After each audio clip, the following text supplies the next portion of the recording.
Maya Torres stared at the energy weapon in her hands. The metal felt cold and wrong. Around her, other cadets fired their weapons with perfect aim. Blue beams hit target after target. Maya pulled the trigger.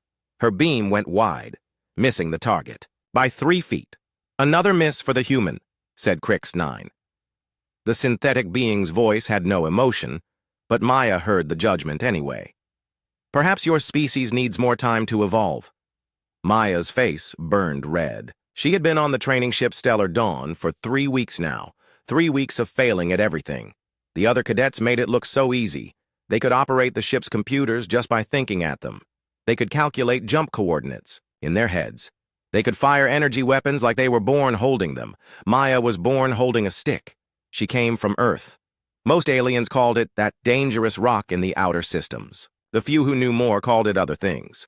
None of them were nice. "Focus, Cadet Torres," said Instructor HFY. The tall alien had purple skin and eyes like a cat.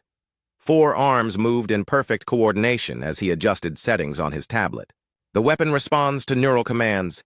Simply think about where you want the beam to go." Maya nodded and tried again. She thought hard about the target. She imagined the beam hitting the center. She pulled the trigger. The beam hit the wall. 5 feet to the left. Linara touched her arm gently. Maya's roommate was from a peaceful world where violence did not exist. Her people looked like tall, thin humans covered in soft gray fur. They ate only plants and spent their time creating art. "Do not worry," Linara whispered. "My first shots were terrible, too." Maya wanted to believe her, but she had seen Linara's first attempts. The alien girl had hit the target on her second try. "Perhaps the human should try something more suited to her abilities," said Cadet Jordan. He was from a warrior species. His people had conquered 12 systems before joining the galactic community. "I hear humans are good at hitting things with rocks." Several cadets laughed.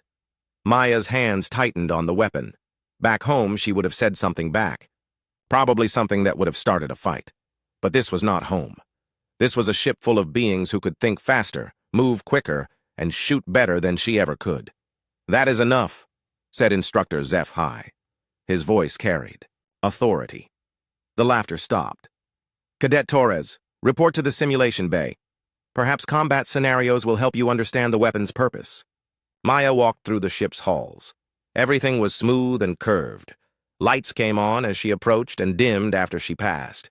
The ship was alive with technology she did not understand. Sometimes she felt like a cave person trying to fly, a spaceship, which, she supposed, was not far from the truth. The simulation bay looked like an empty room until Maya stepped inside.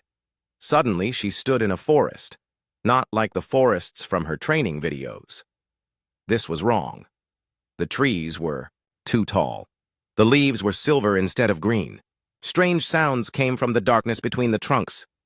"Scenario beginning," said the computer. "You are alone on an unknown world. Hostile creatures are approaching. Survive for 10 minutes. Maya raised her weapon. She could hear something, moving in the trees. The sound was soft, careful. Whatever was out there did not want her to know it was coming. But Maya did know. She had grown up in the Australian outback. Her grandmother had taught her to listen to the bush. "Every sound tells a story, child," the old woman had said. "Learn to read the stories and you will never be surprised." The thing in the trees was trying to circle behind her. Maya could not see it, but she knew it was there. The way the normal forest sounds stopped in that direction, the way the leaves rustled just a little too much. Maya stepped sideways, not where her eyes told her to go, but where her gut said was safe. The energy weapon felt awkward in her hands, but her feet knew how to move. Her ears knew what to listen for. Something big crashed through the trees where she had been standing a second before. The simulation creature looked like a giant spider made of metal and teeth. Maya did not try to aim the energy weapon. She dove behind a fallen log. The creature jumped over the log. Maya rolled away. She had played this game before, just with different monsters. In the outback, it had been wild pigs and aggressive snakes. The rules were the same. Stay moving. Do not let them corner you. Wait for your chance. The spider thing landed where Maya had been. She was already gone, sliding down a small hill. The creature was fast, but it moved in straight lines. Maya moved like water, flowing around obstacles. She remembered hunting with her uncle. "Animals think in patterns," he had told her. "Learn the pattern, and you know where they will be next."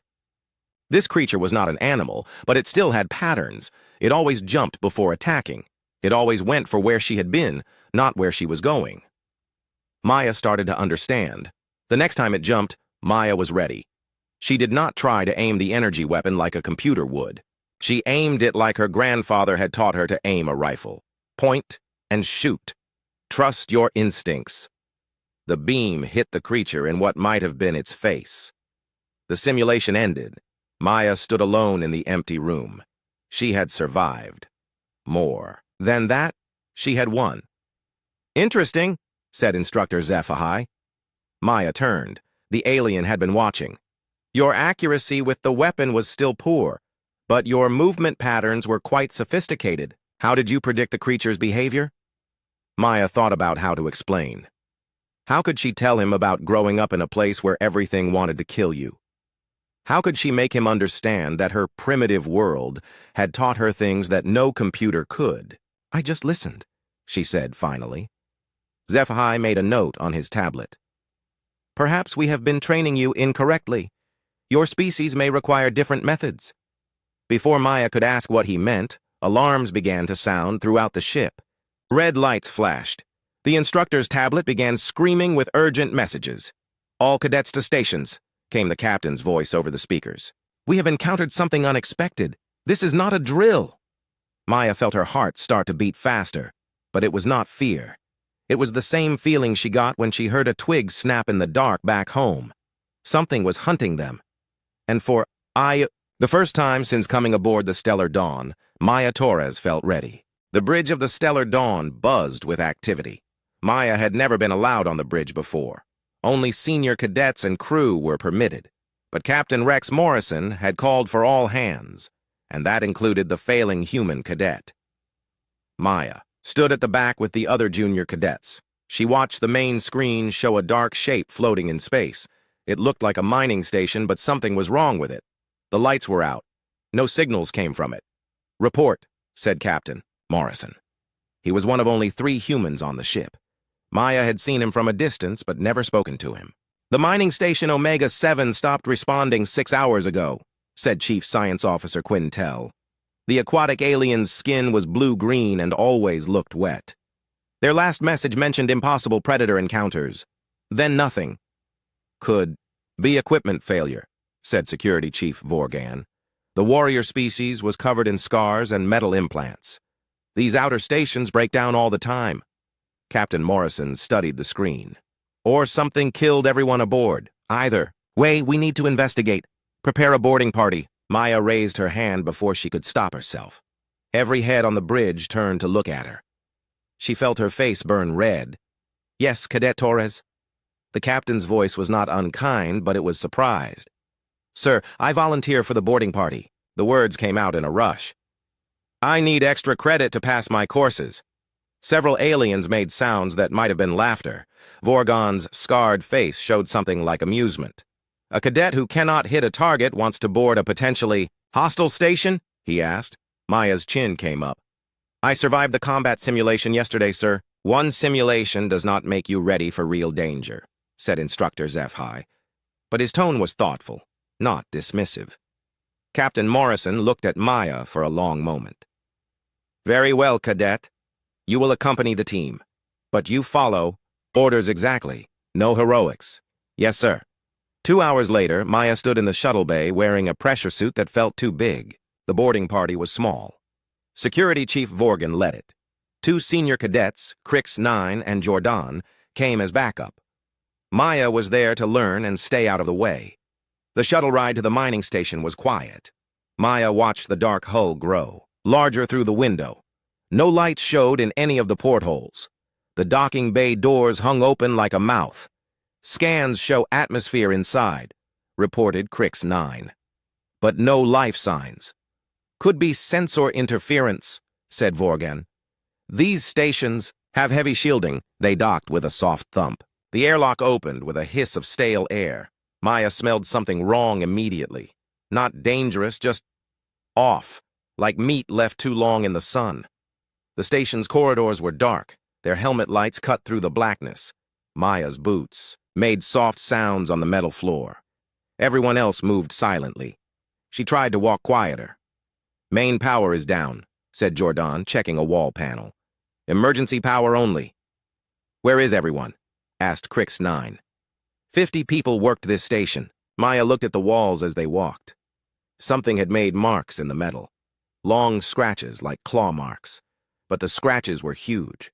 Whatever made them was bigger than any animal she knew. "Sir," she said quietly, "look at the walls."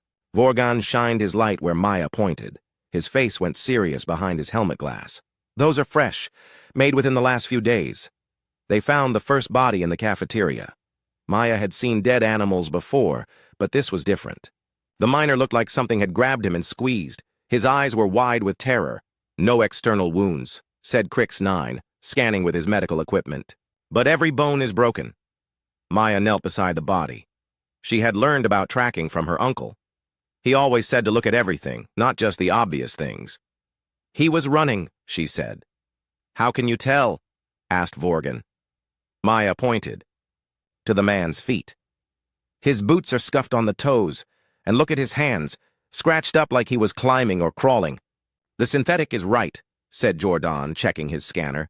"I detect stress hormones consistent with extreme fear." They moved deeper into the station. Maya found more signs that others missed. Scratch marks on corners where people had taken turns too fast, dropped tools that showed which way people had been running, blood drops that made a trail. "You have good eyes," Vorgan told her as they followed the trail of clues. The trail led to the mining section. The huge machines sat silent and dark. But something else was there, too. Maya could feel it before she could see it. "We are not alone," she whispered. "My sensors show nothing," said Crix 9. Maya pointed to a pile of ore that had been disturbed, to scratches on a support beam that were too high for any human to make, to the way the dust on the floor showed something large had passed through. "Recently?" "Something big has been here. Recently!" Vorgan raised his weapon. "Show yourselves," he called into the darkness. Nothing answered, but Maya heard something. A soft sound, like breathing, coming from above them. She looked up just as something dropped from the ceiling. It was like nothing in any of her training videos. Black as space with too many arms and eyes that glowed red. It moved wrong, like it was not entirely real.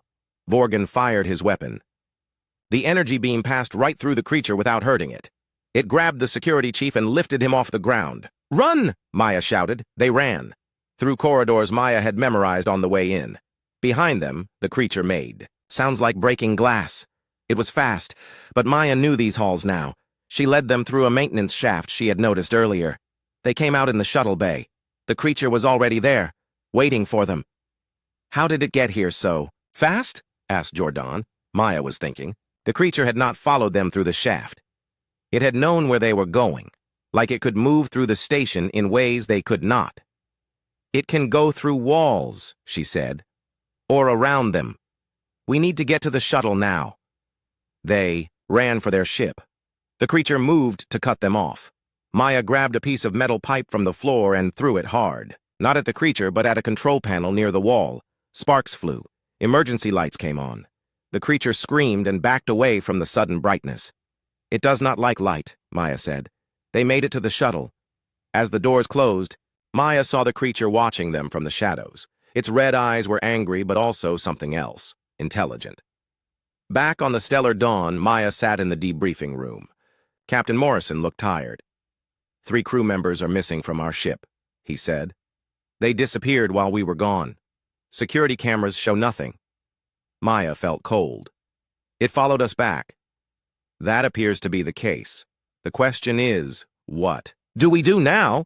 Maya thought about the creature's eyes, about how it had waited for them in the shuttle bay, about how it had known exactly where to go. "It is hunting us," she said. "Like a pack animal back home. It studies its prey before it attacks." The aliens in the room looked at her strangely. But Captain Morrison nodded slowly. "Then we had better learn to hunt it back," he said. The ship was dying around them. Not the engines or the life support, but something harder to measure. Fear had spread through the stellar dawn like poison. Crew members jumped at shadows. Cadets traveled in groups, afraid to be alone. Maya walked the corridors by herself. Everyone else thought she was crazy. Maybe she was, but she had learned something important about their hunter. It did not like bright lights, and it moved differently when it thought no one was watching. She had been observing it for 2 days now, never directly, but through reflections in metal, walls and security monitors that still worked. The creature was beautiful in a terrible way, like a spider made of starlight and nightmares. The other cadets called it a shadow hunter. Instructor HFY had found the name in old galactic records. They were supposed to be extinct. Legends said they could step between dimensions, hunting across multiple realities at once. Maya thought that was probably true. She had seen it disappear into walls and appear somewhere else. But legends also said they were unstoppable. Maya was not sure about that part. Every predator had weaknesses. Her grandmother had taught her that. Maya. Linara's voice came from behind her. The gentle alien was running, her gray fur standing up with fear. You should not be alone. It took Cadet Mortek an hour ago. Maya had liked Mortek. He was from a species that could solve math problems just by looking at them. But apparently, being smart did not help when something was hunting you. Where did it happen? Maya asked. In the lower decks, engineering section. Linara grabbed Maya's arm. Please come back to the safe areas. Captain Morrison says all cadets should stay together. Maya gently pulled free. I need to see where it happened. Why? The security team already searched there. Maya did not know how to explain. The security team looked with their eyes and their scanners. Maya needed to look with older senses, with the part of her brain that remembered when humans were prey. The engineering section smelled like ozone and fear. Maya knelt where Mortek had been taken. The metal floor showed no obvious signs, but Maya had learned to look deeper. There. A scratch mark so small the others had missed it. And there, a tiny piece of fabric caught on a pipe joint. Mortek had been dragged, not carried. Why drag instead of carry? Maya asked herself. Because dragging left a trail, and trails could be followed. Unless, Maya smiled grimly, the creature was not just hunting them. It was playing with them, like a cat with mice. It wanted them to follow the trail. It is setting traps, she said out loud. Who is setting traps? Linara had followed her despite being afraid. Our shadow friend. It does not just hunt for food. It hunts for fun. Maya stood up. Her mind was working now, putting pieces together. The creature was smart, but it thought like a predator. Maya had grown up around predators. She knew their patterns. Linara, go find Captain Morrison. Tell him the creature is leading us somewhere specific. Tell him not to follow any more trails. Where are you going? To places it has not been yet. Maya spent the next hour mapping the creature's movements. Not where it appeared, but where it did not go. There was a pattern. It avoided certain sections of the ship entirely. The pattern made a rough circle around the ship's central core. Maya realized what she was seeing. Territory. The creature had claimed most of the ship, but something was keeping it away from the center. Maya made her way to the central hub. It was a large open space where all the ship's main corridors met. Emergency lights cast long shadows. Maya stepped into the middle of the room and waited. She did not wait long. The creature flowed out of a wall like liquid shadow. Up close, Maya could see it was not entirely black. Colors shifted under its surface like oil on water. It had too many limbs and too many eyes, but it moved with deadly grace. It stopped when it saw her, tilted what might have been its head. Maya got the feeling. It was confused. You are wondering why I am not running, Maya said quietly. The creature made a sound like wind through broken glass. It stepped closer, but carefully. Maya noticed that its feet, or whatever they were, did not quite touch the floor in the central area. You cannot fully manifest here, Maya realized. Something about this place weakens you. The creature's red eyes flared brighter. It was angry now. It lunged forward, reaching for Maya with arms that ended in claws like broken stars. Maya did not run. Instead, she stepped to one side and grabbed a piece of loose metal from a damaged wall panel. Not to fight with, but to throw. The metal passed through the creature's chest. But Maya had not been aiming for the creature. She had been aiming for the power junction behind it. Sparks flew. The emergency lights brightened. The creature screamed and pulled back, its form becoming less solid. "You really do not like bright lights," Maya said. More importantly, the lights seemed to anchor it somehow, make it more real and less able to phase through walls. Maya heard running footsteps. Security Chief Vorgon appeared with a team of armed crew members. They raised their weapons. "Do not shoot yet," Maya called. "I think I know how to hurt it now." The creature was trapped between the bright lights and Maya's calm voice. It could not phase away, and it seemed reluctant to attack someone who was not running in fear. Maya remembered her uncle's lessons about aggressive animals. Never show fear, but never threaten unnecessarily. Respect the predator, and it might respect you back. "You are beautiful," Maya told the creature honestly, "and you are a perfect hunter. But this is not your territory anymore." She stepped forward. The creature stepped back. Maya could feel something changing in the air between them, a shift in who was predator and who was prey. "I know what you are," Maya continued. "You are from the space between spaces. You hunt across dimensions. But you made a mistake coming here." Another step forward. Another step back from the creature. "You see, I am from a world that makes things like you.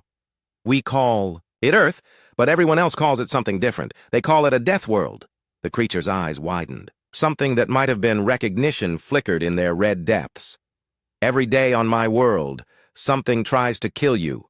The weather, the animals, the plants, even the bacteria. We learned to live with predators because we had no choice. We learned to be predators when we had to." Maya was close enough now to touch the creature if she wanted to. She did not want to. But she was not afraid either. "You can hunt us through shadows and walls," she said. "But we can hunt you through fear and instinct. We can hunt you through courage and stubbornness and the simple refusal to give up." The creature made a soft sound. Not threatening this time. Almost sad. "Go home," Maya said gently. "Find prey that runs from you properly. We humans are too broken to be good victims." For a moment that lasted forever. Girl and monster looked at each other. Then the creature stepped backward into the wall and was gone. Maya stood alone in the central hub, breathing hard. Around her, the ship's lights seemed brighter than before. "How did you know it would leave?" asked Vorgon. Maya thought about her. Answer. "Because it finally realized what I was, and what my people are." "What are you?" asked Lin Ara, who had arrived with the security team. Maya smiled tiredly. "We are the things that monsters check for under their beds." Maya sat in Captain Morrison's office, feeling small. The human captain looked older than when she had first seen him. The past week had aged everyone on the ship. "Tell me again what happened in the central hub," he said. Maya had told the story 3 times already. To the security team, to the medical officers, and to a panel of instructors. Now the captain wanted to hear it himself. "I talked to it," Maya said simply. "I told it to leave, and it did." "You talked to a creature that had killed 12 people across 2 locations. And it just left?" "Yes, sir." Captain Morrison leaned, back in his chair. "Maya, do you know what classification Earth has in the Galactic database?" Maya shook her head. She had never thought to look it up. "Class 12 Deathworld," the captain said. "The highest danger rating possible. Most aliens refuse to believe anything intelligent could evolve there." Maya felt her stomach drop. "Sir, let me read you something." The captain activated his desk display. "Earth, a rocky planet in the outer spiral. 90% of surface species are actively hostile to visitors. Weather patterns include electrical storms that can kill through metallic equipment, temperature variations of over 100 degrees, and regular bombardment from space debris. Planetary fauna includes persistence predators, pack hunters, and creatures capable of killing beings 50 times their size through biochemical weapons." Maya blinked. "That is just Tuesday where I come from." "Exactly." Captain Morrison smiled grimly. The report goes on. It says that any species capable of developing technology on such a world would necessarily be the most dangerous predators in their local environment. But we are not dangerous, Maya protested. Humans do not hunt other intelligent species. No, but we could if we had to. And every instinct you carry proves it. The captain stood up and walked to his window. Outside, stars wheeled slowly past. Maya, that creature you faced was a shadow hunter. According to our records, they are the apex predators of subspace. They hunt across dimensions. They have wiped out entire civilizations. Maya thought about the creature's red eyes, about how it had stepped back from her. It was afraid of me, she said quietly. It was afraid of what you represent. A creature from a world so dangerous that even apex predators evolved survival instincts to avoid you. The captain turned back to her. Maya, I need to ask you something. Important. Are there others like you on Earth? Maya almost laughed. Sir, I am one of the least dangerous people from my town. My cousin Jake can track a rabbit through a thunderstorm. My friend Lisa once scared off a pack of wild dogs just by yelling at them loud enough, and my grandmother... Maya smiled. My grandmother once killed a snake by stepping on its head while it was trying to bite her. She was 90 years old. Captain Morrison made notes on his tablet. How many humans are in the galactic community? Maybe a few hundred. We are pretty new to space travel. That is about to change. The captain sat back down. Maya, 3 hours ago, I received a message from Galactic Command. Every major spacefaring species wants to recruit human personnel. They want us for dangerous assignments that no one else will take. Maya felt confused. But everyone says we are primitive, that we can barely use basic technology. And that is still true. You failed every technical course on this ship. The captain's expression was kind but honest. But you succeeded at something no one else could do. You faced down a creature that terrifies advanced civilizations, and you made it back down. The door chimed. Enter, called the captain. Instructor HFY came in, followed by Lin Ara and several other cadets. Even Crix 9 was there, his synthetic, face showing something that might have been curiosity. Cadet Torres, said HFY formally. I owe you an apology. I believed your species was simply behind in development. I was wrong. You were not wrong, Maya said. We are behind. We just developed differently. Yes. You developed to survive in conditions that would kill most galactic species within hours. HFY activated a holographic display. It showed Earth from space, blue and white and beautiful. Your world is classified as uninhabitable by 70% of known species. The other 30% could survive there only with extensive life support. But you live there naturally, added Linara. You grow up playing in conditions that would be used to torture prisoners in other parts of the galaxy. Maya thought about her childhood, swimming in rivers with crocodiles, hiking through forests where every plant and animal was potentially deadly, learning to remain calm when faced with creatures that could kill her without effort. We just call it growing up, she said. Exactly, said Captain Morrison.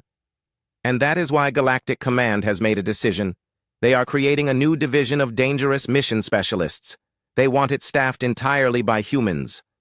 Maya sat up straighter. Sir, you are being offered the chance to transfer to an advanced training program. You would learn to use your natural abilities alongside proper equipment. You would handle situations too dangerous for other species. Like the Shadow Hunter?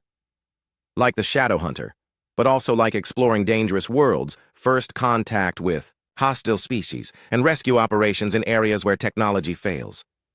Maya looked around the room.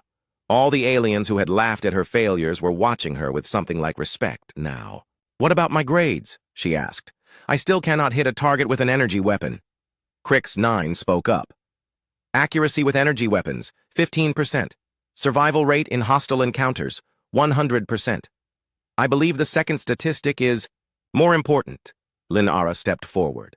Maya, will you teach me to be brave like you? I am not brave, Maya said automatically. I just do what needs doing. That is exactly what bravery is, said HFY, and it is what your species excels at. Captain Morrison handed Maya a data pad.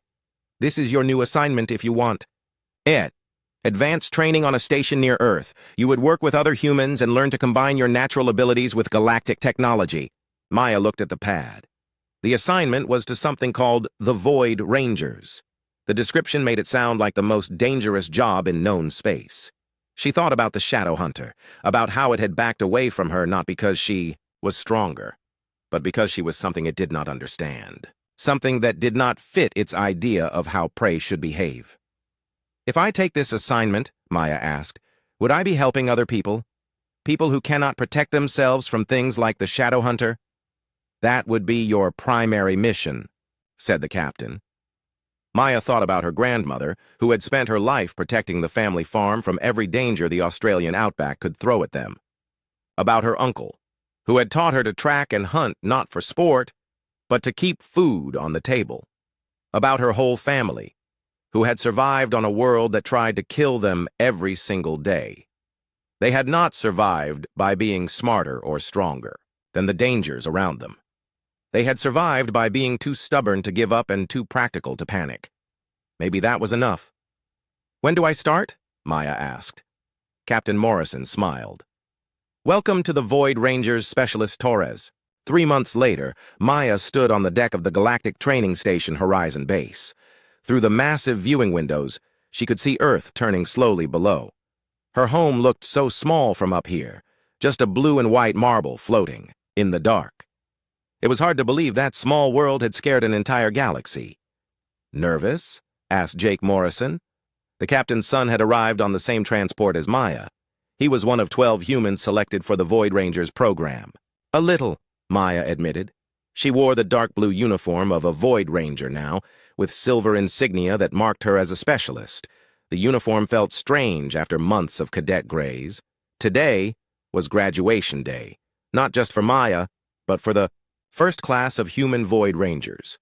Representatives from dozens of worlds had come to watch. Some out of curiosity, others out of concern. I still cannot believe they want us, said Amy Chen, another human recruit. She had grown up in the Alaskan wilderness and could survive in conditions that would freeze most aliens solid. 6 months ago, everyone thought we were too primitive for space travel. We still are, said Jake with a grin. But apparently that is not what matters. The ceremony began at noon, ship time. Maya and her 11 classmates stood in formation, while alien dignitaries gave speeches about courage and cooperation between species. Maya tried to pay attention, but her mind kept wandering. She thought about Lynn Ara, who had asked to learn human survival techniques. Maya had taught her what she could, but it was like teaching someone to breathe underwater. You could learn the techniques, but you could not learn the instincts that came from growing up with danger. She thought about instructor HFY, who had completely changed his teaching methods after watching Maya work. He now included primitive survival skills alongside advanced technology in his courses. Most of all, she thought about the Shadow Hunter. Intelligence reports said the creatures had been spotted fleeing from 3 different systems where humans were stationed. Word was spreading that Earth's children were not to be hunted lightly. Specialist Torres, called Admiral Quintel. The same aquatic alien who had been science officer on the Stellar Dawn now wore the insignia of Void Ranger Command. Please, step forward. Maya walked to the center of the ceremony platform. Her boots clicked on the metal deck. She could feel hundreds of alien eyes watching her. Specialist Torres, the Admiral continued, during your training period, you have distinguished yourself in ways that our instructors are still trying to understand. You have successfully completed first contact protocols with 3 previously unknown species, all of whom had been classified as extremely hostile. You have survived exposure to environments that killed our most advanced probe units. And you have developed new techniques for dealing with interdimensional predators that are now being taught throughout the galactic fleet. Maya felt her face warm. The accomplishments sounded more impressive when someone else listed them. Therefore, by order of Galactic Command, you are hereby awarded the Apex Survival Commendation, the first of your species to receive this honor. The audience made various sounds of approval. Maya accepted the medal, a small crystal that seemed to hold captured starlight. It was beautiful, but she found herself thinking it was not as pretty as the sunrise over the outback. Furthermore, Admiral Quintel continued, you are assigned to investigate Blackout Station in the Void Sector. Previous teams have reported Unusual phenomena. Teams that failed to return. Maya nodded. She had read the reports. Blackout Station was where even shadow hunters would not go. Something there was so dangerous that it scared the things that scared everyone else. It sounded like exactly the kind of place that needed someone from Earth. After the ceremony, Maya found herself surrounded by other species wanting to ask questions. A representative from the peaceful Seren worlds wanted to know how humans stayed calm in crisis situations. A warrior species delegation asked about human pack hunting techniques. Scientists from a dozen worlds had theories about what made Earth so uniquely dangerous. Maya answered as best she could. But the truth was simple. Earth was dangerous because it had no choice.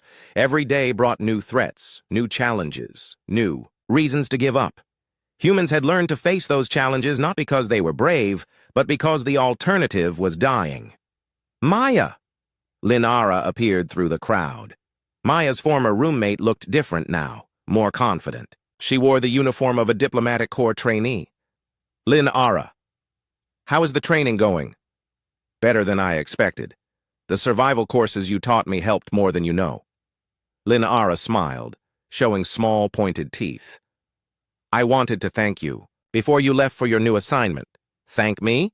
For showing me that being afraid is not the same as being weak. My people have been peaceful for so long.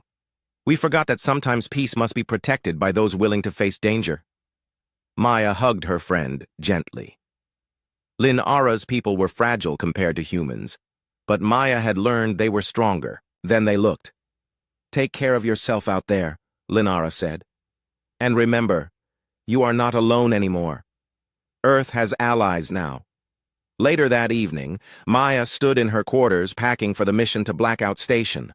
Her gear was a mixture of high technology and simple tools. Energy weapons she still could not aim properly, but also a knife her grandfather had made and a compass that would work, even if all the electronics failed. Captain Morrison appeared in her doorway. Mind if I come in? Of course, sir. The captain looked around her small room. His eyes stopped on a photograph Maya kept on her desk. It showed her grandmother standing in front of their family farm, holding a rifle and grinning at the camera. She looks tough, he said. Toughest person I ever knew. She raised 6 kids on a farm where the nearest hospital was 200 miles away. Fought off everything from wild pigs to bushfires to drought. Maya picked up the photograph. She always said the secret was not being braver than the danger. It was being more stubborn. Captain Morrison chuckled. That sounds about right for a human. Maya, I want you to know something. When I first joined the Space Service 20 years ago, other species looked at us like we were dangerous animals that had accidentally learned to use tools. That does not sound entirely wrong, Maya said. Maybe not. But now they look at us like we are dangerous animals that chose to use our power to protect others instead of conquering them. That is the difference between a monster and a hero. The captain handed her a data pad. Your first mission briefing. Everything we know about Blackout Station, which is not much. Maya scanned the information. The station had been silent for 3 weeks. The last transmission mentioned something moving in the walls and impossible shadows that hunt in daylight. 3 rescue teams had vanished trying to investigate. Sounds like fun, Maya said dryly. Maya, you do not have to take this assignment. It is volunteer only, even for Void Rangers. Maya thought about the Shadow Hunter again, about how it had looked at her with something like respect before it left, about all the creatures on Earth that had taught her to stand her ground when something bigger and stronger tried to make her run. Sir, my whole life has been volunteer only. Every day I chose to get up and face whatever wanted to kill me that day. This is just a bigger version of the same choice. Captain Morrison smiled. Your grandmother would be proud. I hope so. She always said the world would make me strong enough for anything the universe could throw at me. Maya finished packing and sealed her gear bag. Tomorrow she would board a ship bound for the darkest part of known space to face something so dangerous that even legends feared it. She was looking forward to it. As she prepared for sleep, Maya looked out her window at Earth one more time. Somewhere down there, her grandmother was probably sitting on the porch with her rifle across her knees, watching for wild pigs and teaching the younger grandchildren how to read the sounds of the night. Maya smiled and turned off the lights. Tomorrow would bring new dangers and new challenges, But tonight, she was just a girl from a dangerous world, getting ready to show the universe what that really meant. The stars outside her window seemed brighter than usual, as if they too were, looking forward to seeing what happened when Earth's children went hunting in the dark.